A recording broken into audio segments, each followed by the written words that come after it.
Halo semuanya, kembali lagi di channel Blockbuster Museum Surabaya, channel yang membahas seputar game, film, dan juga mainan. Hari ini kita mau bahas game kucing-kucingan. Waduh, game kayak apa tuh? Sebelum kita lanjut, jangan lupa virtual gift-nya di komentar ya.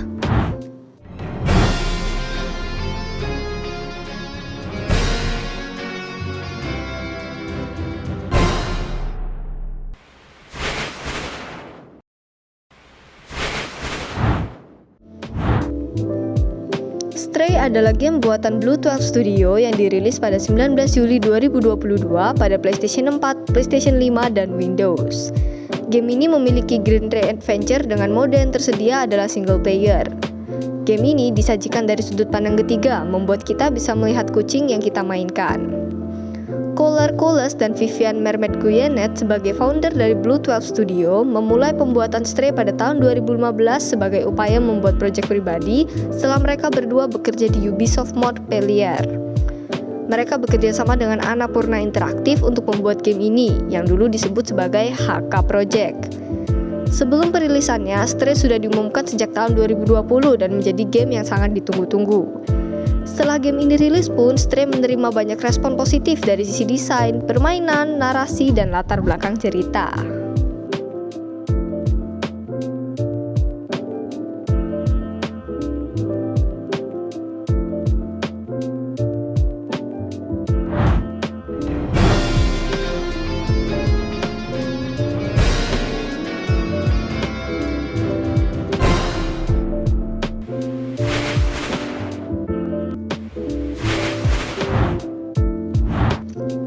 Di game Stray, pemain akan memerankan seekor kucing yang menjelajahi berbagai macam lokasi juga melompati rintangan.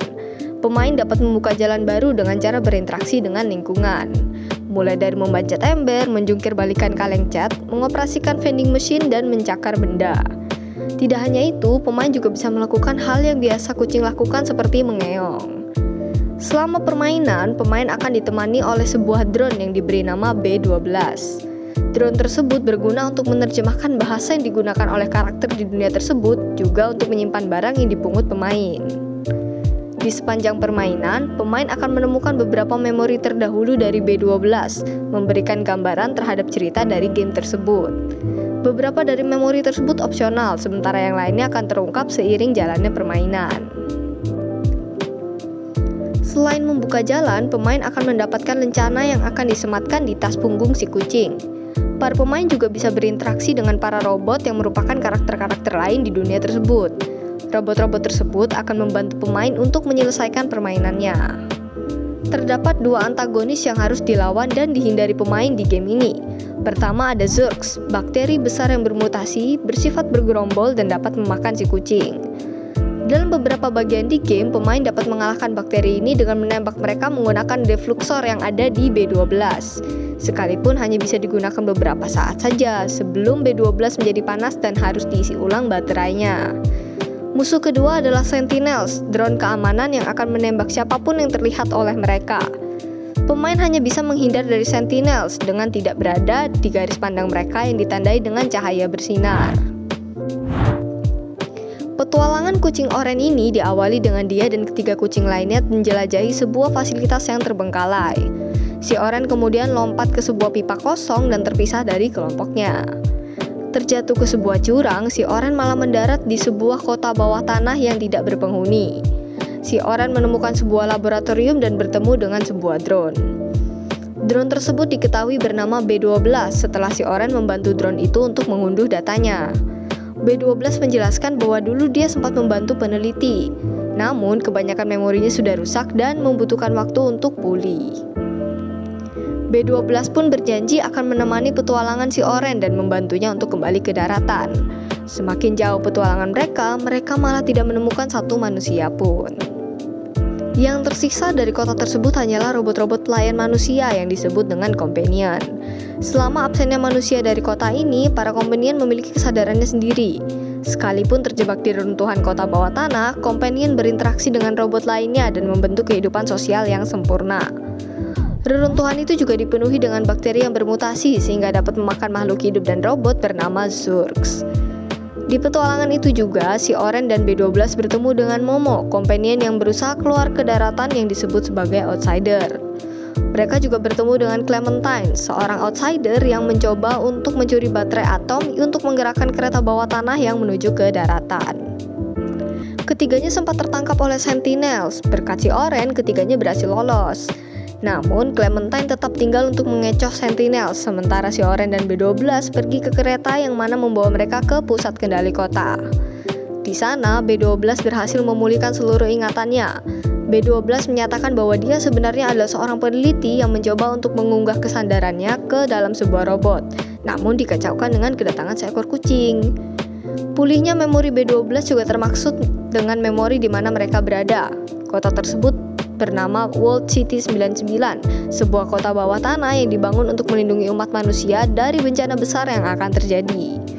Sayangnya, sebelum manusia berkesempatan untuk menggunakan kota tersebut untuk berlindung, virus mewabah dan memusnahkan seluruh umat manusia.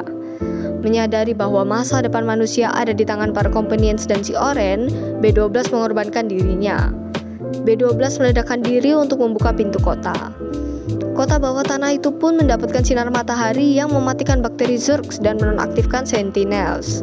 Dengan pintu keluar yang dibiarkan terbuka, si Oren akhirnya berhasil keluar dan kembali ke daratan. Karakter dan hubungan antara si Oren dan B12 memang menggemaskan. Namun tidak hanya mereka, robot-robot yang menjadi NPC pun juga tak kalah menggemaskannya. Beberapa memiliki tingkah laku seperti manusia, bahkan diantaranya adalah karakter penting yang berpengaruh pada jalannya cerita. Robot pertama yang ditemui oleh si Oren adalah Guardian. Seperti namanya, Guardian adalah penjaga garda terdepan dari The Slums, nama dari kota bawah tanah sebelum diketahui namanya World City 99. Guardian pun awalnya meragukan si Oren dan sempat menganggap makhluk kucing itu adalah bakteri Zurks.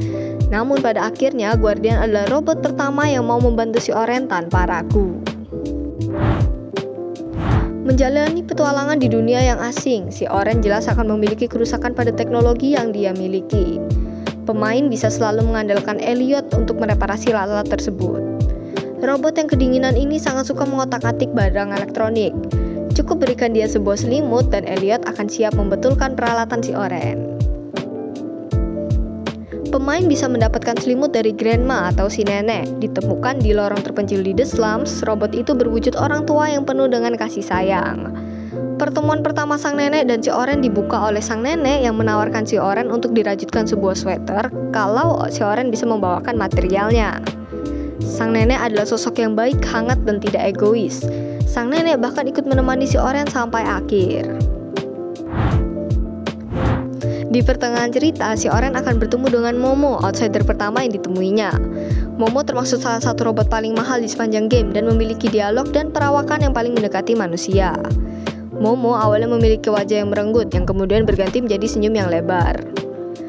Ketika para pemain mengunjungi tempat yang memiliki simbol outsider dan mengumpulkan semua buku Stray lalu memberikannya pada Momo, akan membuatnya berekspresi terkejut yang kemudian diikuti dengan senyum lebar. Momo kemudian akan menyuruh si Oren untuk duduk di atas kursi dan mengusap kepala si Oren. Momo dan si Oren akan bertemu dengan Seamus di sebuah bar. Di sana, Seamus berkata bahwa berusaha untuk pergi ke daratan adalah usaha yang sia-sia karena ayahnya Doc pernah mencoba untuk pergi ke daratan dan tidak pernah kembali. Si Oren dan Momo pun memutuskan untuk membantu Seamus untuk bertemu dengan Doc. Hingga akhirnya mereka bertemu di menjelang akhirnya cerita.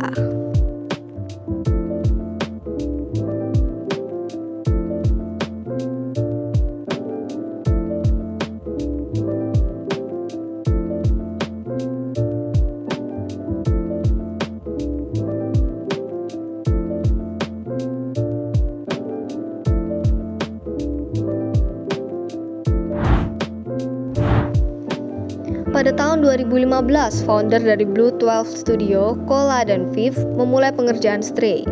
Saat itu, mereka hanya membuat dan mengunggah visual dari Stray dengan tetap memiliki keinginan yang kuat untuk menjadikannya game seutuhnya.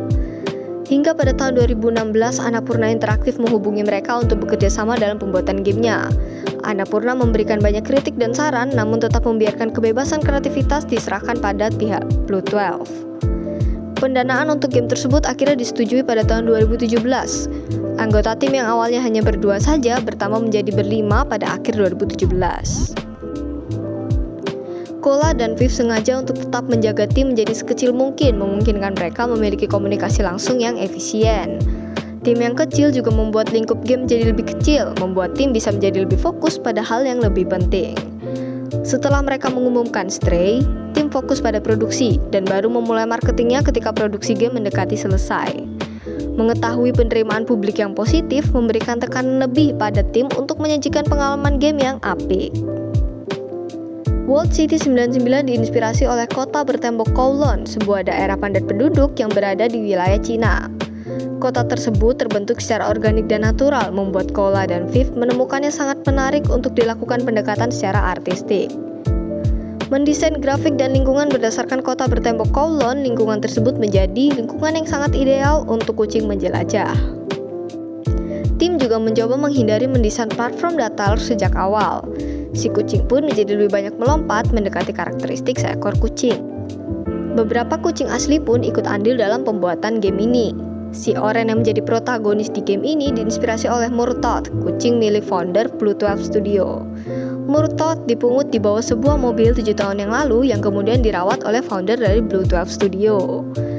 Demi menyajikan animasi dan pergerakan kucing yang akurat dan terasa organik, dibutuhkan Oscar, seekor kucing Sphinx yang aktif. Oscar melakukan pekerjaannya setiap hari, berlari dan melompat ke sana kemari, membantu tim animasi dan tim developer mengamati gerakan dari kucing. Selain Murtaugh dan Oscar, Jun sebagai CEO atau Cat Executive Officer juga ikutan mengelilingi kantor mereka. Demi mengawasi jalannya pekerjaan para anggota tim, memastikan mereka melakukan pekerjaan mereka dengan benar. Meongan dan dengkuran kucing yang menarik perhatian para pemain adalah milik Lala, si pengisi suara handal. Suara Lala tentu saja menambahkan pengalaman yang lebih realistis dalam game. Elemen yang kontras seperti kucing kecil aktif dan hidup bersanding dengan robot yang kotak bersudut dirasa penting bagi tim developer. Awalnya Viv mencoba manusia sebagai NPC, namun dia tidak puas dengan hasilnya. Kualitas visual yang tinggi juga akan memakan waktu yang lama untuk tim kecil mereka. Setelah tim bereksperimen dengan robot, mereka akhirnya menemukan robot lebih mudah ditempatkan di adegan di dalam game. Robot sebagai NPC juga mendukung latar belakang cerita dari game Stray ini. Bahasa asing dari robot-robot ini juga membuat pemain merasa mereka berada di dunia yang berbeda, baru dan asing.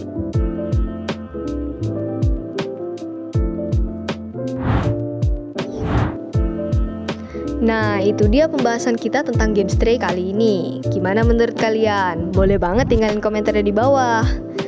Buat yang ketinggalan live hari ini, bisa langsung cus ke YouTube kita di Blockbuster Museum Surabaya. Jangan lupa di-subscribe supaya kalian gak ketinggalan episode terbaru kami. Ayo ajak keluarga dan teman-teman kalian untuk jalan-jalan ke Blockbuster Museum Surabaya di Jalan Raya Kenjeran 463-465 The Kitchenware Paradise lantai 2. Banyak diorama dan figur menarik yang menunggu untuk kalian kunjungi. Info lebih lengkap ada di Instagram kita di @blockbustermuseumsurabaya. Terima kasih sudah mendengarkan episode kali ini. Sampai jumpa di episode selanjutnya.